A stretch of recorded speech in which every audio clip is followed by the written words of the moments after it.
Hello everyone, SSC GD exam 2026-27কে লক্ষ্য রেখে আমরা important GK practice set already শুরু করেছি। যার আজকে ক্লাস নাম্বার 3 এবং 3 নম্বর সেট।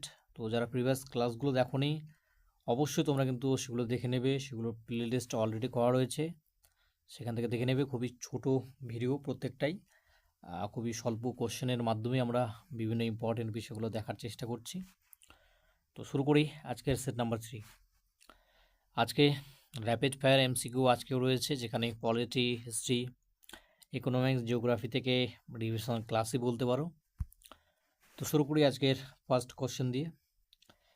জাতীয় জরুরি অবস্থা বা ন্যাশনাল এমার্জেন্সি সংবিধানের কোন অনুচ্ছেদে বলা হয়েছে? যেখানে রয়েছে আর্টিকেল 352, 356, 360, 368। কোনটি হবে এখানে সঠিক উত্তর? তো এখানে সঠিক উত্তর কিন্তু হয়ে যাবে 352 বা 352। 352তে হচ্ছে জাতীয় জরুরি অবস্থা বা ন্যাশনাল এমার্জেন্সি রয়েছে, এবং 356 এটাও কিন্তু মাথায় রাখবে, যেটাতে কিন্তু রাজ্যের রাষ্ট্রপতির শাসন বা প্রেসিডেন্ট রুল বা যেটাকে বলি আমরা স্টেট এমার্জেন্সি, তো সেটা কিন্তু লাগু হয় এই 356 ধারা অনুযায়ী। 360-এ কিন্তু আর্থিক জরুরি বা ফাইন্যান্সিয়াল এমার্জেন্সি কিন্তু কথা রয়েছে।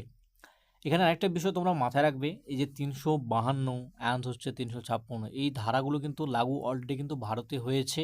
মানে এই যে ন্যাশনাল এমার্জেন্সি, এটা কিন্তু ভারতে কিন্তু হয়েছে, ইন্দিরা গান্ধীর আমলে হয়েছে। এবং এই যে রাষ্ট্রপতি শাসন, এটা কিন্তু আমাদের পশ্চিমবঙ্গেও হয়েছে, অন্য স্টেটেও কিন্তু হয়েছে। কিন্তু এখানে কিন্তু একটা বিষয়ে কোশ্চেন আসে যে কোন ধারাটা লাগু হয়নি এখন আমাদের, এরকম কিন্তু কোশ্চেন আসে। সেটা কিন্তু 360, এটা মাথায় রাখবে।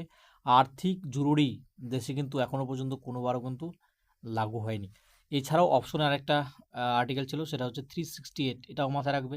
এই আর্টিকেলটা কি বলে? এই আর্টিকেলটা হচ্ছে যে সংবিধানে যদি কোনোরূপ কোনো সংশোধনের প্রয়োজন হয়, তাহলে কিন্তু এই আর্টিকেল দ্বারাই কিন্তু সেটা কিন্তু করা সম্ভব। তো সেই বিষয়টা কিন্তু এই 368 আর্টিকেলের সঙ্গে যুক্ত, অবশ্যই কিন্তু বিষয়টা মাথায় রাখবে।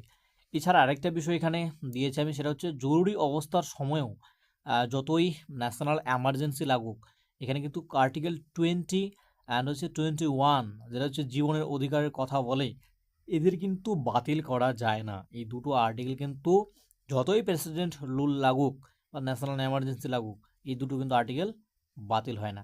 এই বিষয়গুলো কিন্তু অবশ্যই মাথায় রাখবে তোমরা। দ্বিতীয় কোশ্চেন রয়েছে, চতুর্থ বৌদ্ধ সংমিতি বা ফোর্থ বুদ্ধিস্ট কাউন্সিল কার শাসনামলে অনুষ্ঠিত হয়েছিল? যেখানে অপশনে রয়েছে অশোক, কনিষ্ক, অজাতশত্রু, কলাশোক। কোনটি হবে এখানে সঠিক উত্তর? তো এখানে সঠিক উত্তর কিন্তু হয়ে যাবে কনিষ্ক। কনিষ্কের আমলে কিন্তু ফোর্থ বুদ্ধিস্ট কাউন্সিল বা চতুর্থ বৌদ্ধ কাউন্সিল কিন্তু অনুষ্ঠিত হয়। তো এখানে আমি পুরো চার্টটাই দিয়ে দিয়েছি বুদ্ধিস্ট কাউন্সিলের। 4টা বুদ্ধিস্ট কাউন্সিল হয়েছিল, তো সেগুলো কবে হয়েছিল, কী হয়েছিল, সেগুলো একটু আমরা জেনে নেব। তো প্রথম বৌদ্ধ কাউন্সিল হয়েছিল অজাতশত্রু সময়ে, যেটা কোথায় হয়? রাজগিরিতে হয়। দ্বিতীয় বুদ্ধিস্ট কাউন্সিল হচ্ছে কালাশোকের আমলে হয়, এবং এই সময়ে এই স্থানটা ছিল হচ্ছে বৈশালী। তৃতীয় বুদ্ধিস্ট কাউন্সিল অশোকের সময় হয়, কোথায়? পাটলিপুত্রে। চতুর্থটা আমরা দেখলাম কনিষ্কের আমলে, এটা কোথায় হয়? কাশ্মীরে হয়। তো এই স্থানগুলো মাথায় রাখবে, এবং এখানে সালগুলো আমি একটু বলে দেখো। ফার্স্ট বুদ্ধিস্ট কাউন্সিল হয়েছিল 483 বিসিতে।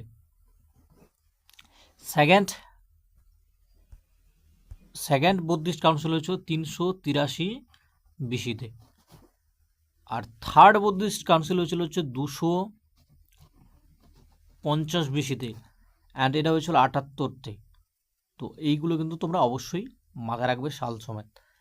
তো এখানে আরেকটা পয়েন্ট, সেটা হচ্ছে চতুর্থ এই যে বৌদ্ধ সংহিতি, এখানে কিন্তু মহাযান এবং হীনযান নামে কিন্তু দুটো শাখায় কিন্তু এই যে বৌদ্ধরা তারা কিন্তু বিভক্ত হয়ে যায় এই সময়টাতে। তো এগুলো তোমরা অবশ্যই মাথায় রাখবে।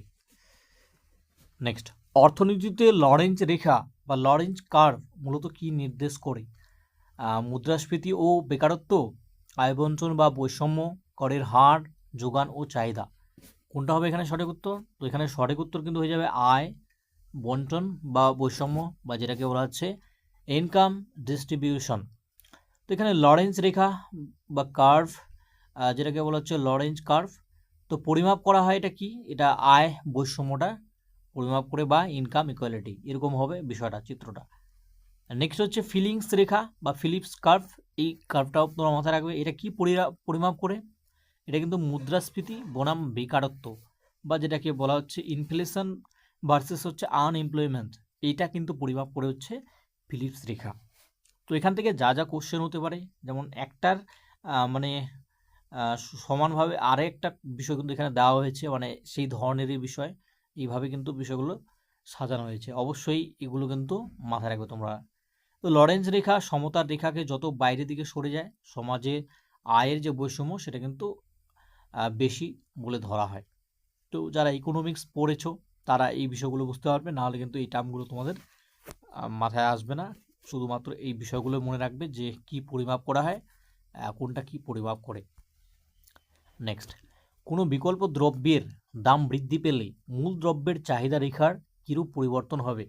মানে সাবস্টিটিউট গুড এর দাম যদি ইনক্রিজ হয় তাহলে ডিমান্ড কার্ভের মানে চাহিদা কতটা কি পরিবর্তন হবে সেটাই আমাদের এখানে জানতে চেয়েছে। তো এখানে কি অপশনে রয়েছে ভেতরের দিকে সরে যাবে চাহিদা রেখাটা, না বাইরের দিকে সরে যায়, না একই স্থানে থাকে, না উলম্ব হয়ে যায়। তো কোনটা হবে এখানে সঠিক উত্তর? এখানে সঠিক উত্তর কিন্তু হয়ে যাবে একদম বাইরের দিকে কিন্তু সরে যায়, যেটাকে বলতে পারি আমরা শিপস আউটওয়ার্ড। যে কোকা কোলার দাম যখন বৃদ্ধি পায় তো এইভাবে কিন্তু বিষয়টা হয়, যখন হ্রাস পায় সেটা এইভাবে কিন্তু নিচের দিকে পড়ে যায় একদম। বিকল্প হিসেবে যেমন যে পেপসি চাহিদা বৃদ্ধি পেলে এভাবে বিষয়টা একদম সবুজ আকারে হয়ে যায় এবং বাইরের দিকে সরে যায় যখন একদম দামটা আমরা বলতে পারি মানে বেড়ে যায়। নেক্সট, এখানে আরও একটা বিষয়, বিকল্প দ্রব্যের দাম এবং মূল দ্রব্যের চাহিদার মধ্যে সর্বদা ডিরেক্ট বা বলা যায় ধনাত্মক সম্পর্ক থাকে। নেক্সট, গ্রীষ্মকালে ঝাড়খণ্ডে কোন ধরনের মৌসুমি বায়ুর প্রভাবে বৃষ্টিপাত হয়ে থাকে? উত্তর পূর্ব মৌসুমি বায়ু, দক্ষিণ পূর্ব মৌসুমি বায়ু, দক্ষিণ পশ্চিম মৌসুমি বায়ু, পশ্চিমী ঝঞ্ঝা, না প্রত্যাবর্তিত মৌসুমি বায়ু? কোনটা হবে এখানে সঠিক উত্তর? তো এখানে কিন্তু দক্ষিণ পশ্চিম মৌসুমি বায়ু বা সাউথ ওয়েস্ট মনসুন কিন্তু হয়ে যাবে সঠিক উত্তর। জুন জুলাই মাসে এটি প্রবেশ করে দক্ষিণ পশ্চিম মৌসুমি বায়ু, এবং এটি এই যে গ্রীষ্মকালীন বৃষ্টিপাত সেটা কিন্তু অন্যতম প্রধান কারণ। উত্তর পূর্ব মৌসুমি বায়ু বা নর্থ ইস্ট, তো সেটা যদি দেখি আমরা অক্টোবর নভেম্বরে এটা কিন্তু ফিরে যায়, এবং যখন এটা ফিরে যায় সেই সময় কিন্তু শীতকালের যে বৃষ্টিপাত সেটা কিন্তু ঘটে। এই মৌসুমি মেঘ যখন পশ্চিম ঘাটের পাহাড়ে ধাক্কা খেয়ে বৃষ্টিপাত ঘটায়, মানে এই দক্ষিণ পশ্চিম মৌসুমি বায়ু, তখন যে বৃষ্টিপাতটা হয় সেটাকে বলা হচ্ছে শৈলক্ষেপ বৃষ্টিপাত। নেক্সট, নিচের কোনটিকে বাদামি কয়লা বা ব্রাউন কোল বলা হয়? তো বাদামি কয়লা কোনটাকে বলা হয়? অ্যান্থ্রাসাইট, বিটুমিনাস, লিগনাইট, পিট। তো এখানে কিন্তু লিগনাইট হবে সঠিক উত্তর, লিগনাইটকে বলা হয় হচ্ছে বাদামি কয়লা। দেখো অ্যান্থ্রাসাইট কিন্তু হচ্ছে সব থেকে মানে উন্নত মানের কয়লা বা বলতে পারি বেস্ট কোয়ালিটির কয়লা হচ্ছে এই অ্যান্থ্রাসাইট, যেটা কিন্তু খুবই কম পাওয়া যায় এবং এর দামও কিন্তু প্রচুর হয়। এবং লিগনাইট কয়লা এটাকে বাদামি কয়লা যেটা আমরা পড়লাম এখনই, এবং এটা এখানে ভুল রয়েছে, ঠিক আছে, এটা হবে না। বেশি পরিমাণে পৃথিবীতে সব থেকে বেশি পাওয়া যায় কোনটা সেটা তোমরা মাথায় রাখবে, বিটুমিনাস। তো বিটুমিনাস কিন্তু এটি কিন্তু সব থেকে বেশি পাওয়া যায় পৃথিবীতে। ওকে, তো এই পয়েন্টটা একটু তোমরা নোট করে নেবে, এখানে ভুল দেওয়া রয়েছে। নেক্সট আরেকটা এখানে পয়েন্ট, যেমন হচ্ছে ভারতের ঝাড়খণ্ডের ঝরিয়া অঞ্চলটি অন্যতম প্রধান কয়লা খনি হিসেবে কিন্তু বিখ্যাত। তো এই পয়েন্টটাও কিন্তু তোমাদের জন্য ইম্পর্ট্যান্ট, অবশ্যই মাথায় রাখবে। তো এই ছিল আজকের কোশ্চেন, আশা করছি কোশ্চেনগুলো তোমাদের ভালো লেগেছে এবং তার সঙ্গে যে ফ্যাক্টগুলো সেগুলো আশা করছি তোমাদের জন্য হেল্পফুল হবে। প্রত্যেকে থ্যাংক ইউ। অবশ্যই তোমরা এভাবে প্রত্যেকটা ভিডিও দেখবে, আগামীতে আরও তোমাদের জন্য ভিডিও আসতে চলেছে ম্যাথস রিগার্ডিং, সেগুলো অবশ্যই কিন্তু তোমরা ফলো রাখবে।